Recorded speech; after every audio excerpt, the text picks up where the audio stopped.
नमस्कार दोस्तों। फरवरी बस आ ही गया है और इसके साथ आ रहा है साल का एक सबसे ज़्यादा अवेटेड इवेंट यूनियन बजट 2025। हर साल ये एक ऐसी चीज़ है जो हम सबकी लाइफ पे डायरेक्ट इम्पैक्ट डालती है, मिडिल क्लास टैक्स पेयर्स, दुकानदार और स्टूडेंट्स की लाइफ पे भी।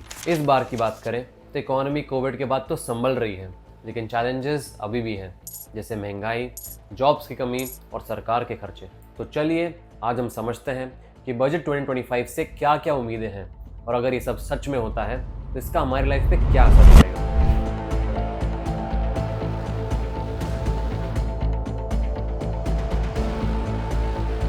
मिडिल क्लास के लिए खुशखबरी। सबसे पहला सवाल जो हर सैलरीड पर्सन के दिमाग में घूमता है वो ये है, क्या इस बजट में टैक्स कम होगा? क्योंकि भाई महंगाई इतनी बढ़ गई है, ऊपर से टैक्स का बोझ मिडिल क्लास आदमी तो पिस ही जाता है। तो इस बार कुछ खास एक्सपेक्टेशंस हैं। पहली बात करते हैं बेसिक एग्जाम्पशन लिमिट की। अभी तक ₹3 लाख तक की इनकम पे कोई टैक्स नहीं लगता, लेकिन बातें हो रही हैं कि इस लिमिट को सीधा 5 लाख तक बढ़ाया जा सकता है।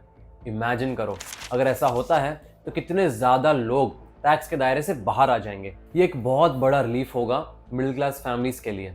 फिर बात आती है स्टैंडर्ड डिडक्शन की।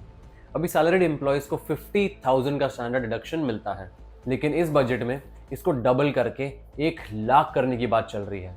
मतलब सीधा 50,000 का एक्स्ट्रा बेनिफिट। सोचो इससे कितनी सेविंग्स हो सकती है। और last but not the least, section 80C की लिमिट बढ़ाने की उम्मीद है। अभी हम PPF, ELSS और NSC जैसे इन्वेस्टमेंट्स में 1.5 लाख तक का डिडक्शन क्लेम कर सकते हैं, लेकिन अगर ये लिमिट 2.5 लाख हो जाती है तो लोग और ज़्यादा सेविंग्स और इन्वेस्टमेंट्स करेंगे, जो देश की इकोनॉमी के लिए बहुत अच्छा है। अब अगर ये सारी एक्सपेक्टेशंस पूरी होती है तो क्या होगा? एक तो मिडिल क्लास फैमिलीज के पास ज़्यादा पैसा बचेगा खर्च करने के लिए। जब ज़्यादा पैसा होगा तो लोग ज़्यादा खर्च करेंगे, और जब लोग ज़्यादा खर्च करेंगे तो मार्केट में डिमांड बढ़ेगी, बिजनेसेस चलेंगे और इकोनॉमी ग्रो करेगी। ये एक पॉजिटिव साइकिल क्रिएट करेगा। और दूसरी बात, लोग ज़्यादा सेविंग्स और इन्वेस्टमेंट्स भी करेंगे। PPF और म्यूचुअल फंड्स में ज़्यादा पैसा आएगा, जो देश के फाइनेंशियल सिस्टम के लिए अच्छा है। लेकिन हर चीज़ के दो पहलू होते हैं। अगर गवर्नमेंट टैक्स कम करेगी तो उसका रेवेन्यू भी कम होगा, इससे फिस्कल डेफिसिट बढ़ने का रिस्क है। और ये भी एक सवाल है कि इतनी ज़्यादा स्पेंडिंग लॉन्ग टर्म में सस्टेनेबल होगा क्या नहीं, क्योंकि अगर सरकार के पास पैसा नहीं होगा तो वो डेवलपमेंट प्रोजेक्ट्स पे पैसे कैसे खर्च करेगी। ये सारी बातें फाइनेंस एक्सपर्ट्स जैसे कौशिक बासु और न्यूज़ प्लेटफॉर्म्स जैसे इकोनॉमिक टाइम्स ने भी हाईलाइट की हैं। फॉर एग्जाम्पल, इकोनॉमिक टाइम्स का एक आर्टिकल सजेस्ट करता है कि इनकम टैक्स रिलीफ काफ़ी लोगों के लिए एक गेम चेंजर साबित हो सकता है।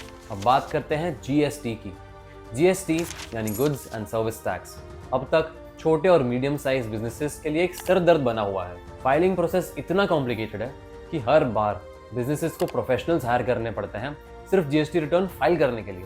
तो इस बजट से कुछ रिफॉर्म्स की उम्मीद है। पहली बात करते हैं GST फाइलिंग को सिंपल बनाने की। SMEs के लिए फाइलिंग का प्रोसेस सिंप्लीफाइड हो सकता है, जिसमें क्वार्टरली फाइलिंग या लोअर कंप्लायंस कॉस्ट का प्रपोजल आ सकता है। इमेजिन करो, अगर छोटे दुकानदारों को हर महीने की जगह हर 3 महीने में GST फाइल करना पड़े तो उनका कितना टाइम और पैसा बचेगा। फिर बात आती है कुछ खास सेक्टर्स के लिए GST रेट्स कम करने की। हेल्थ केयर और एसेंशियल गुड्स जैसे ज़रूरी चीज़ों पे GST रेट 12% से कम करके 5% करने की डिमांड है। इससे ये चीज़ें आम आदमी के लिए और अफोर्डेबल हो जाएंगी। EVs यानी इलेक्ट्रिक व्हीकल्स और ग्रीन एनर्जी प्रोडक्ट्स के लिए भी GST रेट्स को 18% से 5% रिड्यूस करने की बात हो रही है। इससे लोग ज़्यादा EVs खरीदेंगे, पोल्यूशन कम होगा और एनवायरनमेंट को बेनिफिट मिलेगा। अगर ये सारी एक्सपेक्टेशंस पूरी होती हैं तो क्या फ़ायदे मिलेंगे? छोटे बिजनेसेस के ऑपरेशनल कॉस्ट्स कम होंगे, जिससे वो और ज़्यादा कम्पिटिटिव बनेंगे। जब उनका खर्चा कम होगा तो वो अपने प्रोडक्ट्स और सर्विसेज को और अफोर्डेबल प्राइसेस पे बेच सकेंगे, जिससे कंज्यूमर्स के भी फायदा होगा। हेल्थ केयर और EV अडॉप्शन प्रमोट होने से इकोनॉमी का long term growth potential strong होगा। अगर लोग ज़्यादा EVs यूज़ करेंगे तो हमारा ऑयल इंपोर्ट बिल कम होगा, जिससे देश का पैसा बचेगा। लेकिन इसके भी कुछ ड्रॉबैक्स हैं। लोअर GST रेवेन्यू स्टेट्स की वेलफेयर स्कीम्स को फंड करने की एबिलिटी को अफेक्ट कर सकता है, क्योंकि स्टेट्स का भी रेवेन्यू GST से ही आता है। EV सब्सिडीज के लिए बजटरी एलोकेशन और फिस्कल स्ट्रेन का बैलेंस बनाना भी मुश्किल हो सकता है, क्योंकि अगर सरकार ज़्यादा सब्सिडीज देगी तो उसका बजट पे प्रेशर पड़ेगा।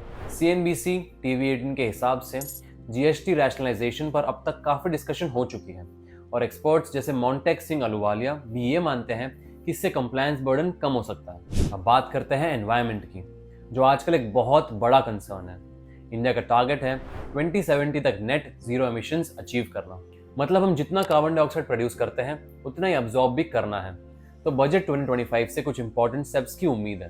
पहली बात करते हैं रिन्यूएबल एनर्जी प्रोजेक्ट्स के लिए इंक्रीज एलोकेशन की। सोलर पैनल्स और विंड टर्बाइंस जैसे प्रोजेक्ट्स को और ज़्यादा सपोर्ट मिल सकता है टैक्स इंसेंटिव्स के थ्रू। इससे लोग ज़्यादा रिन्यूएबल एनर्जी यूज़ करेंगे, पॉल्यूशन कम होगा और एनवायरनमेंट को फ़ायदा होगा। फिर बात आती है ईवी अडॉप्शन के लिए सब्सिडीज़ की।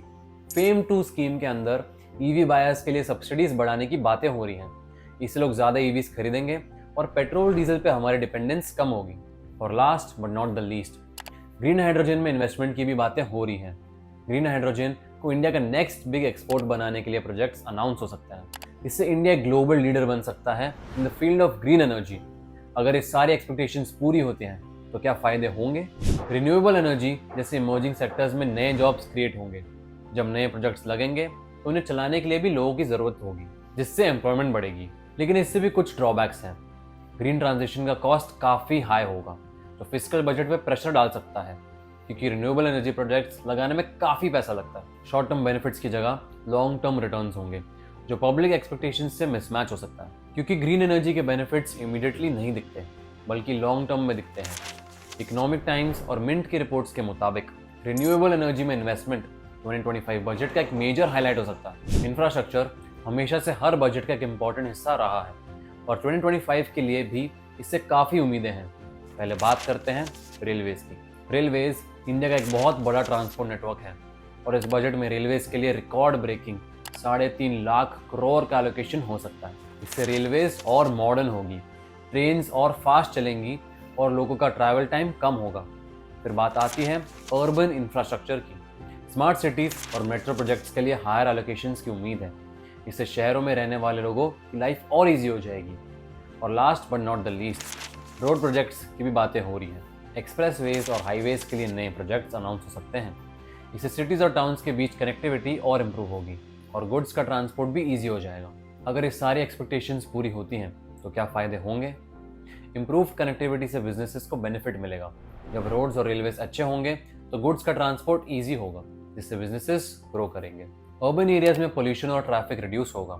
मेट्रो प्रोजेक्ट्स से लोगों को पब्लिक ट्रांसपोर्ट का एक अच्छा ऑप्शन मिलेगा, जिससे रोड्स पे गाड़ियाँ कम होंगी और पोल्यूशन भी कम होगा। इमेजिन करो आप ऑफिस जा रहे हो और ट्रैफिक में फंसे हुए नहीं हो, मेट्रो से कंफर्टेबली जा रहे हो, कितना टाइम और स्ट्रेस बचेगा।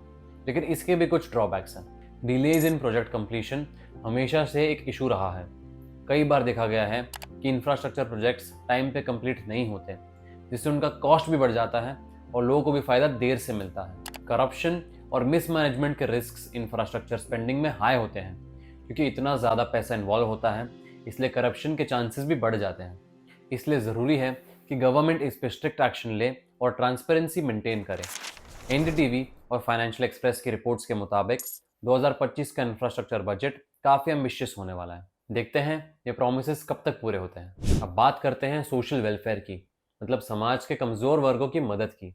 इस बजट से हेल्थ केयर और एजुकेशन पे खास फोकस होने की उम्मीद है। पहले बात करते हैं हेल्थ केयर की। अफोर्डेबल हेल्थ केयर सबके लिए ज़रूरी है, लेकिन आज भी कई लोग अच्छे इलाज से दूर होते हैं क्योंकि वो अफोर्ड नहीं कर सकते। इस बजट में अफोर्डेबल हेल्थ केयर स्कीम्स के लिए बजट बढ़ाने की बातें हो रही हैं।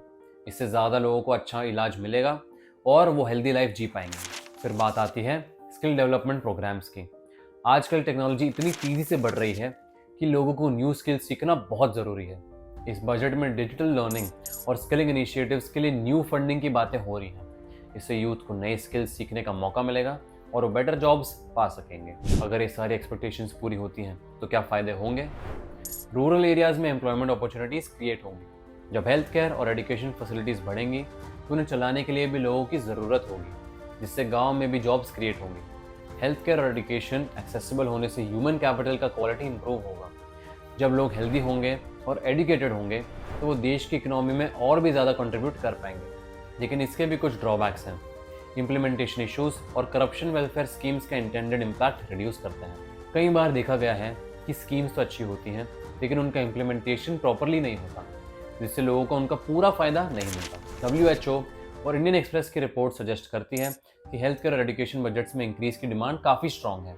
देखते हैं गवर्नमेंट इस पर क्या डिसीजन लेती है। तो दोस्तों, बजट 2025 से एक्सपेक्टेशंस तो काफ़ी हाई हैं। हर कोई चाहता है कि ये बजट उनकी लाइफ में कुछ पॉजिटिव चेंज लेकर आए। मिडिल क्लास चाहता है कि टैक्स कम हो, बिजनेसेस चाहते हैं कि उनके लिए ईजी रेगुलेशंस हो, और सब चाहते हैं कि इकोनॉमी ग्रो करे और जॉब्स क्रिएट हो। लेकिन सिर्फ एक्सपेक्टेशंस रखना काफ़ी नहीं है। गवर्नमेंट के लिए इन एक्सपेक्टेशंस को पूरा करना इक्वली चैलेंजिंग होगा, क्योंकि चैलेंजेस भी काफ़ी हैं, जैसे महंगाई, फिस्कल डेफिसिट और ग्लोबल इकोनॉमिक स्लोडाउन। इस बजट में गवर्नमेंट को एक बैलेंस बनाना होगा। एक तरफ तो उन्हें लोगों को रिलीफ देना होगा और दूसरी तरफ उन्हें देश की लॉन्ग टर्म ग्रोथ पे भी फोकस करना होगा। उन्हें ऐसे डिसीजंस लेने होंगे जो इकोनॉमी को स्टेबल रखें और सबके लिए अपॉर्चुनिटीज़ क्रिएट करें। ये बजट एक इम्पॉर्टेंट टर्निंग पॉइंट हो सकता है इंडिया की इकोनॉमी के लिए। अगर गवर्नमेंट स्मार्ट डिसीजंस लेती है और इन एक्सपेक्टेशंस को पूरा करती है तो यह भारत की इकोनॉमी के लिए एक नए दौर की शुरुआत हो सकती है। लेकिन अगर ऐसा नहीं होता है तो ये सिर्फ एक शॉर्ट टर्म बूस्ट साबित हो सकता है। अब ये देखना इंटरेस्टिंग होगा कि एक्चुअल बजट में क्या होता है। क्या ये एक्सपेक्टेशंस पूरी होंगी? क्या गवर्नमेंट चैलेंजेस को ओवरकम कर पाएगी? और सबसे इम्पॉर्टेंट बात, इसका हमारी लाइफ पे क्या असर पड़ेगा? आप क्या सोचते हैं? आपकी क्या एक्सपेक्टेशंस हैं बजट 2025 से? हमें कमेंट्स में ज़रूर बताएं। और अगर आपको ये वीडियो इन्फॉर्मेटिव लगा तो इसे लाइक और शेयर करना ना भूलें। और ऐसे ही और इन्फॉर्मेटिव वीडियोस के लिए हमारे चैनल को सब्सक्राइब करें। धन्यवाद।